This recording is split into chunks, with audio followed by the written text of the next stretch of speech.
The film opens with J. Robert Oppenheimer staring into a puddle as raindrops create ripples that transform into visions of atoms and exploding stars. A voice reads the words of Prometheus, the titan who stole fire from the gods and was punished for eternity. This sets the tone for everything that follows. We jump between two timelines. The first is in color and takes place in 1954, where Oppenheimer sits in a small, stuffy room during a private security hearing. The second is in black and white, set in 1959, where Louis Strauss, a powerful political figure, faces his own Senate confirmation hearing to become Secretary of Commerce. These two stories are woven together throughout the film, and by the end, we'll understand exactly how they connect. As a young man, Oppenheimer studies at Cambridge under Patrick Blackett, but he's miserable. He's a theorist trapped in a lab, and he's terrible at experimental work. His frustration builds until he does something shocking. He injects cyanide into an apple on Blackett's desk. The next morning, he panics and rushes back to grab it, only to find the famous physicist Niels Bohr about to take lecturers.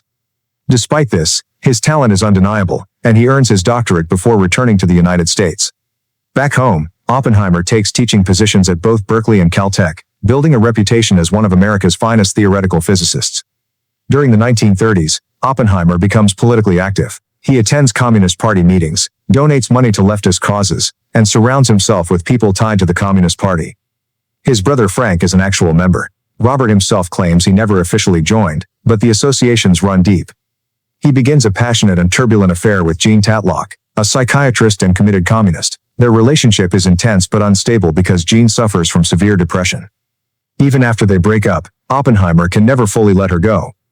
At a party, Oppenheimer meets Kitty Harrison, a biologist with her own communist past. She's married to someone else, but the chemistry between them is immediate.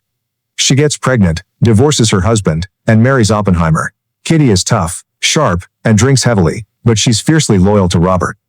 In 1938, scientists in Germany discover nuclear fission, the splitting of the atom, and physicists around the world immediately realize this could be turned into a weapon of unimaginable power.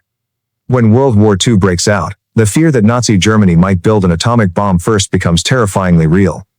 In 1942, Colonel Leslie Groves, a no-nonsense military engineer fresh off building the Pentagon, is tasked with leading America's secret atomic bomb project, codenamed the Manhattan Project.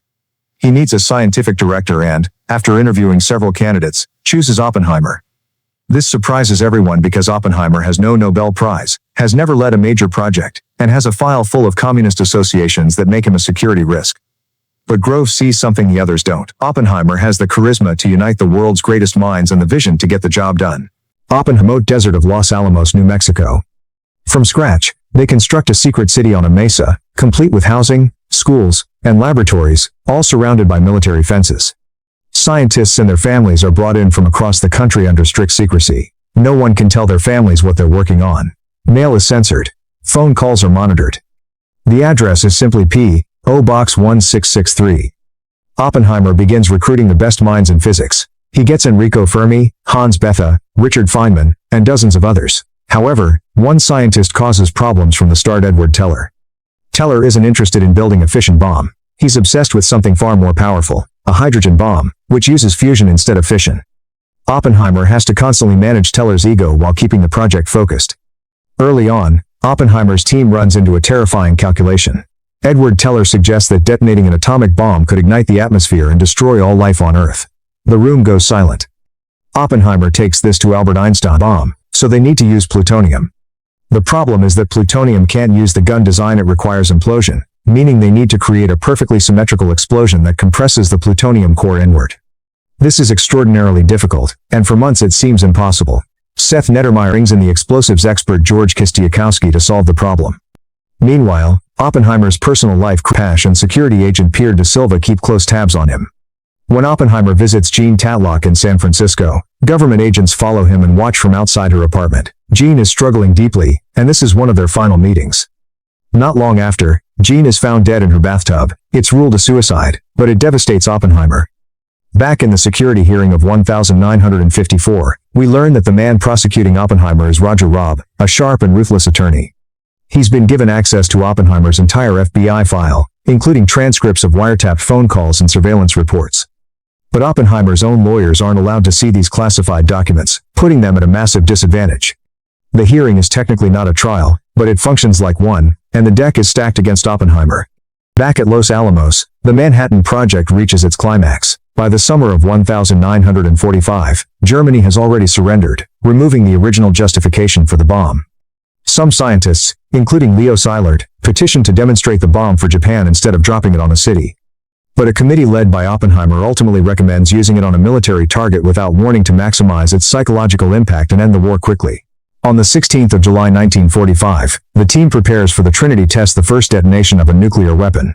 Oppenheimer is a wreck. The weather is bad, and they have to delay. Scientists take bets on the yield. Teller guesses 45 kilotons. Oppenheimer guesses a modest 300 tons. Enrico Fermi darkly jokes about taking bets on whether the bomb will ignite the atmosphere and destroy just New Mexico. At 5:29 a.m., the bomb detonates. The flash is so bright that it can be seen from 200 miles away. The shockwave follows seconds later, hitting the observers in the chest. The mushroom cloud rises into the sky and everyone stares in stunned silence. Oppenheimer watches and recalls a line from the Hindu scripture, the Bhagavad Gita, "Man is dropped on Nagasaki." Together, the bombs kill over 200,000 people. Japan surrenders, and the war is over. Oppenheimer becomes a national hero, appearing on the covers of magazines and being celebrated as the father of the atomic bomb. But he is haunted. During a meeting with President Truman, Oppenheimer says, "Mr. President, I feel I have blood on my hands." Truman is disgusted by this and privately tells an aide, "I don't want to see that crybaby in this office ever again." He then pulls out his handkerchief and offers it to Oppenheimer mockingly. In a speech to the celebrating Los Alamos scientists, Oppenheimer takes the stage while the crowd cheers wildly, but as he speaks, he hallucinates. He sees a blinding flash, skin peeling off faces, and a woman's body scorched in front of him. The cheers become deafening as the horror of what he's helped create washes over him. After the war, Oppenheimer becomes the chairman of the Atomic Energy Commission's General Advisory Committee.